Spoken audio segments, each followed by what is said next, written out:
Hey guys, welcome back. I'm pretty excited today. I hit a pretty phenomenal group with my Ruger MPR, and I've done a couple of videos on this rifle, and I'm really impressed with it. I have a 1:8 power scope on it from Primary Arms. The mount is also from Primary Arms. This is an 18-inch barrel that comes standard on the rifle. It does come with a muzzle brake, which I removed because it was just annoyingly loud. Okay, and the barrel is cold hammer forged, which is supposed to be like really great. It has a very light recoil, and I believe the reason is because it's got a full length gas system in the 18-inch barrel. It has a very solid stock, no wobble. Well, almost no wobble. I mean, there's still a little bit of movement there, but very solid stock. And it's just a great rifle. Very smooth, light trigger. It's got about a 1 pound take up, and then basically it has about a 4 pound break. So really smooth. Okay. So I've been shooting this rifle for almost a year now, and I've been shooting it at about 100 yards. And I have had groupings.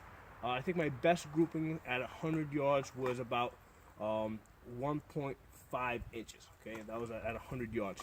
On average, I would hit less than 2 inches. You know, they would usually come in maybe 1.75 inches, but you know, right around that 2 inch grouping area. Okay. So lately, I've been playing at around 200 yards. Okay, and at the location where I'm shooting, I mean, there's plenty of space, but the problem is that the woods are so thick, and basically, I mean, this area here is cleared out, but as I try to back up further, you know, to 200 yards, what happens is the trees are really dense, and you know, it took a little effort to clear out a path so I can get that 200-yard shot. So I've been working on it now for about a week. And basically I've been hitting about 6-inch groups. Now, mind you, that I'm not shooting benched, right? Like, because normally when I'm shooting at the 100 yards, I'm shooting, you know, sitting down with the rifle rested on a bag, front and back, on a table. Okay. And when I'm shooting at the 200 yards, basically I'm way back in the woods. And it's really too much of a pain in the ass to bring a table back there and set up. So I'm basically shooting prone, okay?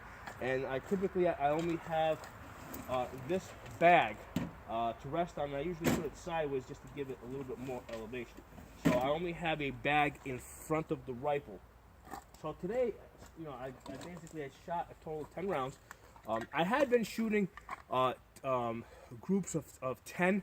Okay, because basically I was looking for, you know, I was doing 10-shot groups because I was looking more for an average, and with the 10-shot groups, I was getting about 6 to 6.5 inch groupings. Okay, at the 200 yards.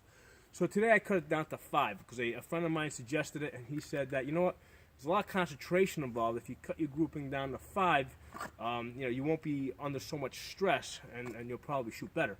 So I did exactly that. I did a 5-shot group, okay, and it gave me a nice 4.5 inch group.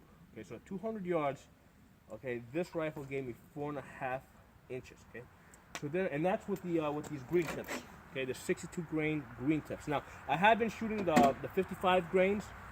Okay, today's actually the first day I'm playing around with the green tips. I've been kind of saving them for, you know, World War III, but every once in a while I'll take them out and I'll try them out. So I was shooting the green tips, and normally my grouping with the 55 grains is up here. You know, it's basically centered. You know, and what I noticed is that, you know, with the 62 grain, you know, it dropped a little bit. It actually dropped to exactly where it was supposed to drop because this Primary Arms scope has the you know, it has an ACCS reticle, and basically there's a chevron in there that looks like an arrow, and it tells you that basically the manual tells you at 200 yards you're supposed to put the bottom of the arrow, right, the bottom piece here, right on top of what you're supposed to be shooting at. So with the 55 grains, I didn't need to do that. With the 62 grains, it's shooting a little bit, you know, it's going a little bit lower because the bullet's traveling. It's heavier. It's going a little bit slower, so it naturally dropped a little bit. Okay, so I said, okay, this is a great grouping. I'm very happy with this. Let me do another 5 shots, and this time I'm going to bring my chevron up here, right? So when I basically put the chevron, so that the bottom legs are right on top of this, and it kind of blew my mind. At 200 yards, I hit a 1.5-inch grouping, and they got 2 bullets actually touching here. And I don't know what happened. I mean, the wind looks like it's kind of low today. Like right now, I can see it's maybe 5 miles per hour to the right, but at times the wind is dead, stopped. And I think just all the stars aligned, and basically I got a 1.5-inch group at 200 yards with this Ruger MPR. And this kind of blew my mind. And basically, I am done shooting for today. Okay, you know, when I get a grouping this good, I'm done shooting. I mean, I'm just taking this home, and I'm calling it a good day. Thanks for watching. I'll see you guys next time.